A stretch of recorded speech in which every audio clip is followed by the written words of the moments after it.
Dans cette vidéo, je vais te donner point par point tout ce que tu dois absolument suivre comme règle pour être dans la légalité en dropshipping et éviter les mauvaises surprises. Ça fait plus de 5 ans maintenant que je suis dans ce business et pour perdurer dans le temps, t'imagines bien qu'il y a pas mal de règles à suivre, d'autant plus si tu exerces en France, qui est un pays qui est plutôt à cheval sur l'administratif, sur la protection des consommateurs et sur la fiscalité. Cette vidéo, c'est le guide ultime pour être en règle en dropshipping afin que tu puisses dormir sur tes deux oreilles et que tu puisses scaler ton business sereinement. Alors, petit disclaimer, je ne suis ni comptable ni avocat. Je fais simplement cette vidéo en tant que particulier qui partage ses conseils et ses retours d'expérience. J'ai une histoire, j'ai un background. J'ai évidemment pris soin de faire valider la plupart des informations que je vais te partager par une personne compétente, mais il faut bien considérer cette vidéo pour ce qu'elle est et savoir que les informations que je vais te partager sont susceptibles d'évoluer à travers le temps. Alors avant de commencer, pourquoi est-ce que c'est si important d'être dans la légalité? Et surtout, quels sont les risques à être dans l'illégalité? C'est vrai qu'il y en a certains qui pourraient se dire que bof, qu'est-ce qui pourrait m'arriver? De toute façon, sur internet, on peut tout faire, on va jamais me retrouver, etc. Eh bien, c'est totalement faux. Si tu fais des choses illégales sur internet, c'est très facile de te retrouver et surtout, le jeu n'en vaut vraiment pas la chandelle. Tu peux t'exposer très facilement à de grosses amendes, à des sanctions administratives, à des poursuites judiciaires, voire même, dans les cas les plus extrêmes, à une peine de prison. Donc vraiment les gars, croyez-moi, faites les choses dans les règles, protégez-vous un maximum et vous verrez que sur le long terme, il y a beaucoup plus à gagner à faire comme ça. Donc pour être en règle, c'est très simple. Il y a 8 points à respecter à la lettre. Et je te propose qu'on démarre ce guide tout de suite avec le premier point. La toute première étape, celle qui est la plus importante, c'est de créer une auto-entreprise. Alors, il y a plusieurs types d'entreprises possibles pour faire du e-commerce et généralement la structure va dépendre de plein de facteurs personnels, mais une chose est sûre, c'est que pour pouvoir encaisser de l'argent légalement avec une activité professionnelle, il faut avoir une structure déclarée et quand on débute en drop, on commence tous généralement par une auto-entreprise. Pourquoi? Car c'est généralement gratuit si tu fais les démarches seul, les obligations comptables et fiscales sont allégées, il n'y a pas de TVA jusqu'à un certain seuil, bref. Une aubaine pour pouvoir se lancer. Je reçois régulièrement des messages pour me demander « Seb, est-ce que c'est obligatoire de se déclarer tout de suite ?» En fait, faut bien comprendre qu'il y a la théorie et qu'il y a la pratique. Aux yeux de la loi, pour pouvoir encaisser de l'argent légalement via une activité professionnelle, il faut avoir une structure déclarée. Donc oui, c'est obligatoire. Maintenant, il faut bien comprendre qu'encore une fois, il y a donc la théorie et il y a la pratique. J'ai toujours pris pour habitude de dire à ma communauté de d'abord se lancer, c'est-à-dire d'ouvrir sa boutique, trouver une niche, ajouter ses produits et faire éventuellement une première vente. Puis quand on sent qu'on est sur la bonne voie, passer directement à la seconde étape qui est de créer rapidement son auto-entreprise. Je te rassure, tu vas pas avoir la police à ta porte si t'as encaissé une pauvre vente de 19,90 sur internet. On appelle Hendak. Alors que t'as pas encore créé d'auto-entreprise. Par contre, c'est réellement quelque chose de prioritaire à faire dès lors que t'as fait une vente. Et ce pour plusieurs raisons. Premièrement, pour être rapidement en règle aux yeux de la loi. Et aussi, car les processeurs de paiement comme Stripe et PayPal vont très rapidement te demander des informations sur ton entreprise, comme le numéro de SIRET ou le cabis. Donc attention à ne pas me faire dire ce que j'ai pas dit.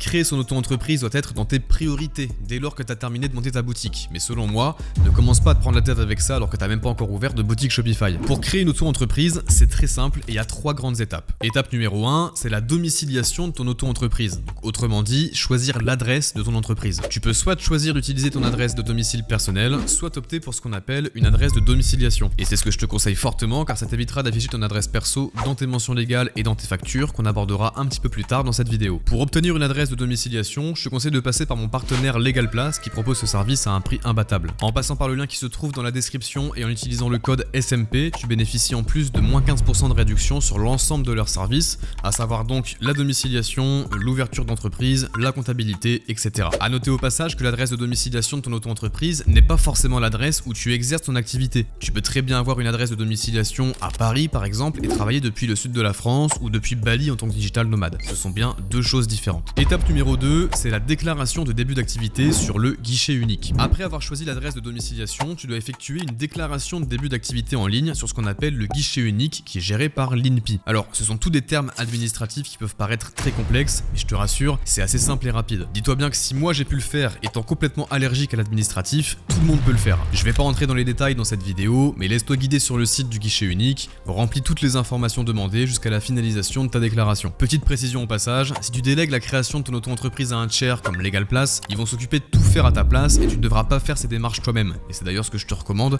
moi qui adore déléguer. Étape numéro 3, l'immatriculation de ta micro-entreprise. Depuis le 1er janvier 2023, toutes les entreprises et sociétés françaises sont enregistrées au registre national des entreprises, qu'on appelle le RNE. En plus de ça, celles qui exercent une activité commerciale sont également inscrites à ce qu'on appelle le registre du commerce et des sociétés, également le RCS. La bonne nouvelle, c'est que l'immatriculation de l'auto-entreprise ne requiert aucune formalité supplémentaire. Elle fait automatiquement suite à la déclaration de début d'activité. Une fois donc ces 3 étapes réalisées, ça y est, c'est terminé. Tu vas par la suite recevoir un numéro de SIRET ainsi que plein d'autres documents utiles et ça y est, tu es officiellement auto-entrepreneur. Un petit point rapide concernant les différents seuils à connaître qui encore une fois peuvent varier dans le temps, mais au moment où je tourne cette vidéo, le plafond de chiffre d'affaires si tu fais du dropshipping avec une auto-entreprise est de 188 700 € hors taxe de chiffre d'affaires avec une franchise de TVA fixée à 91 900 €. Ça veut dire premièrement que jusqu'à 91 900 € de chiffre d'affaires, tu n'es pas obligé de collecter et de reverser la TVA en dropshipping. Et deuxièmement, que tu peux encaisser jusqu'à 188 700 € de chiffre d'affaires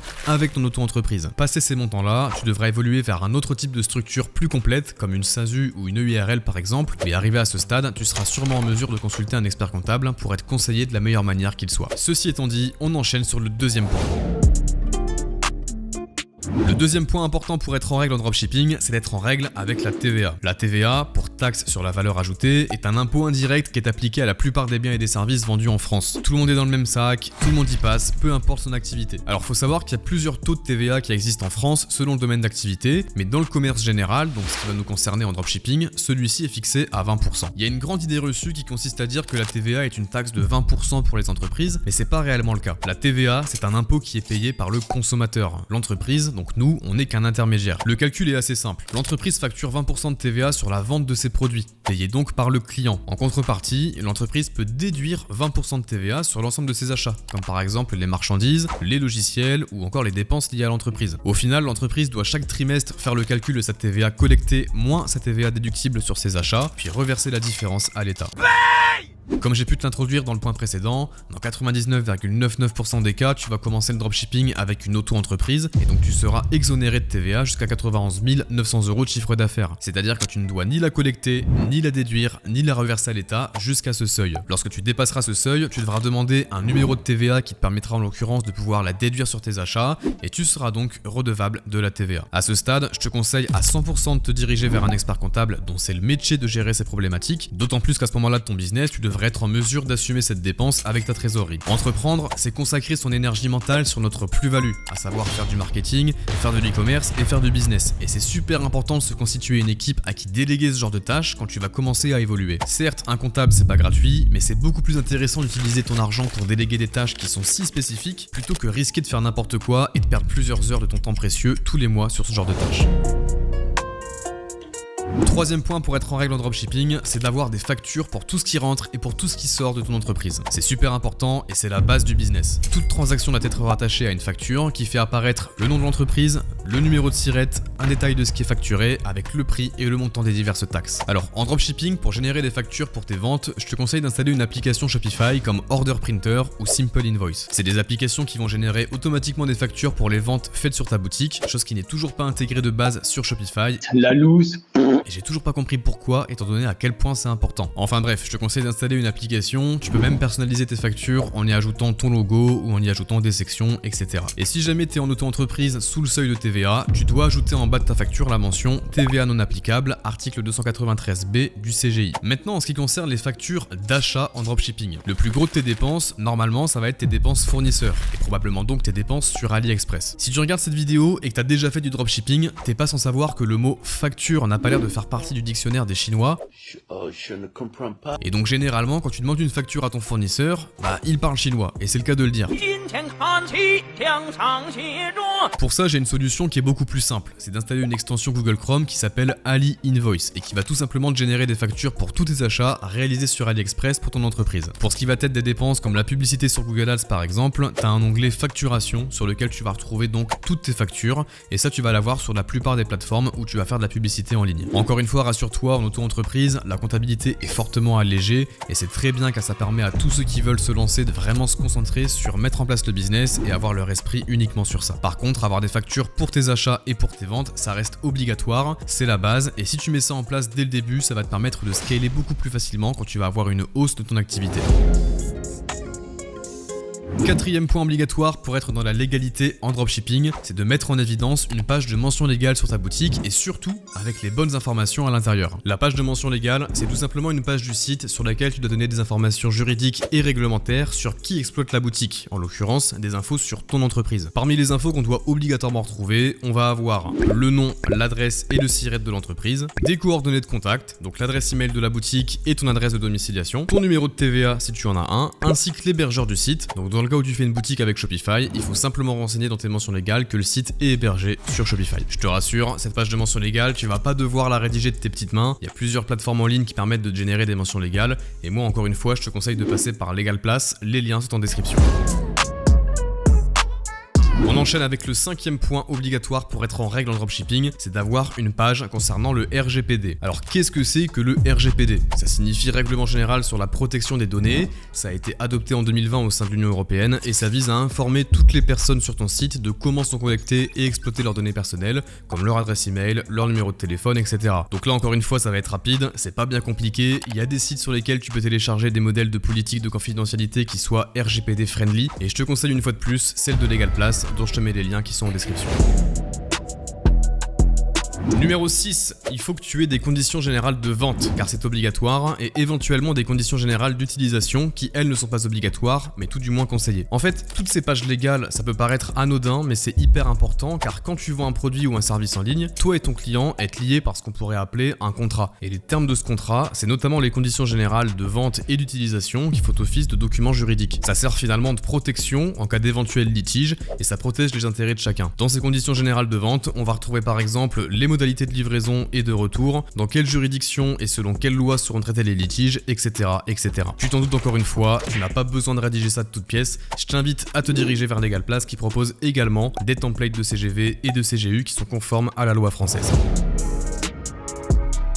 Septième et avant-dernier point pour être en règle en dropshipping, tu dois avoir une politique de retour et de remboursement qui soit claire. Et là encore une fois, tu vas mettre cette page dans ton footer à côté de tes mentions légales et autres conditions générales qu'on a vues précédemment. Alors il faut savoir qu'en France, il y a un délai de rétractation de 14 jours minimum à compter de la réception du produit par le consommateur. Et ça, tu peux pas débarquer et décider que toi sur ta boutique ce sera au bout de 3 jours, car ce délai de rétractation, il est inscrit dans la loi, et notamment dans le code de la consommation, article L221-18. Donc sur ta page concernant les retours et les remboursements, tu dois prévoir notamment un passage sur comment ton client peut procéder s'il souhaite te faire un retour, est-ce que les frais de port sont à sa charge ou non, ça au passage tu as le droit de décider que ce soit à lui ou pas de payer, ainsi que la durée de rétractation qui je le rappelle est fixée à 14 jours minimum, mais tu peux proposer également plus comme par exemple 30 jours, ce qui devient après un argument marketing pour booster tes conversions. Au niveau des retours, il y a plusieurs façons de procéder, tu peux faire les retours par exemple directement chez ton fournisseur, ou alors louer une adresse en France sur laquelle tu vas faire tous tes retours, ça c'est à toi de décider. Pour ma part, j'ai pris une décision radicale et c'est aussi car ma trésorerie actuelle me permet de le faire. Je ne fais plus aucun retour. Si un client est insatisfait et qu'il est dans sa période de rétractation légale de 14 jours, je lui rembourse sa commande intégralement et je lui demande de garder son colis. Ça me permet d'avoir un business qui soit réellement 20-80 et je pense qu'il faut considérer le business model du dropshipping comme tel. A noter au passage concernant les retours et les remboursements que certains produits peuvent être exclus du droit de rétractation et par conséquent ne sont pas remboursables, comme par exemple les articles personnalisés. Donc ça c'est une chose qui peut être intéressante à savoir et si jamais tu te trouves dans ce cas-là, il faut simplement prendre le soin de le préciser dans tes politiques de retour et de remboursement.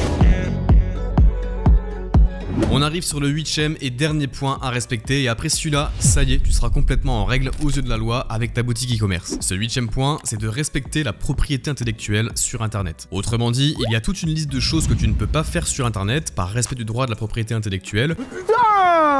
Mais dans notre cas en e-commerce, il y en a surtout deux principales que tu ne peux pas faire. Premièrement, tu n'as pas le droit de recopier des textes, des images ou de prendre des vidéos qui viennent d'un autre site par respect de ce qu'on appelle le droit d'auteur. Alors attention, il y a une seule exception, c'est AliExpress. AliExpress, c'est une marketplace qui met en relation les vendeurs avec les acheteurs, donc nous-mêmes, et ils ont tout intérêt à ce que tu réutilises leurs images pour faire ta boutique et vendre finalement les produits qu'ils ont eux-mêmes fabriqués. Moi bien évidemment, je te conseillerais toujours de retravailler à ta sauce les images d'AliExpress, avec Canva ou Photoshop par exemple, mais il faut savoir en tout cas que les images issues d'AliExpress, tu peux les réutiliser comme telles sur ta boutique. Deuxièmement, tu n'as pas le droit de vendre des articles de marque, tout du moins sans y avoir l'autorisation de la marque. Sous-entendu en plus que généralement, si tu trouves un truc de marque chez un fournisseur chinois, c'est probablement de la contrefaçon. Et alors là, t'es dans une double merde. Donc ne fais surtout pas ça. Violer la propriété intellectuelle de quelqu'un sur internet, crois-moi, ça ne rapporte rien. Aujourd'hui avec Shopify, si tu copies quelqu'un et que cette personne s'en rend compte, elle peut lancer une procédure qu'on appelle DMCA et Shopify ne rigole pas avec ça et peut fermer ta boutique en un claquement claquement de doigts. Et encore, ça c'est même pas le pire, la victime qui s'est fait copier son site peut, si elle le souhaite, t'envoyer ses avocats,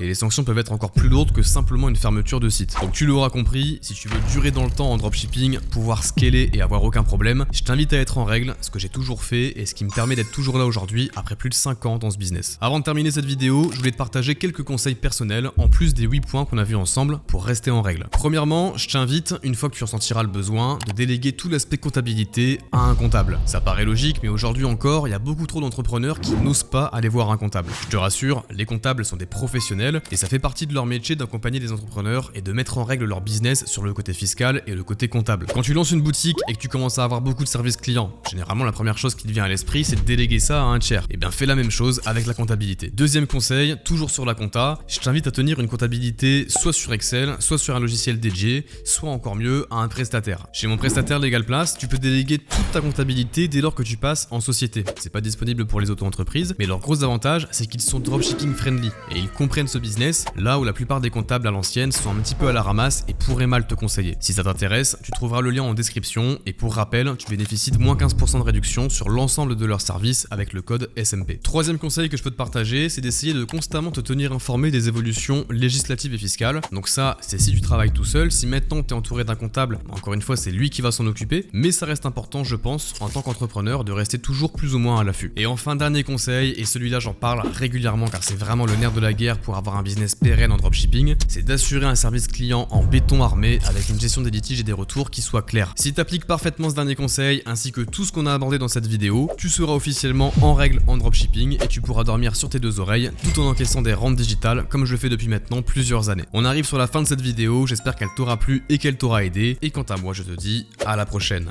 Ciao.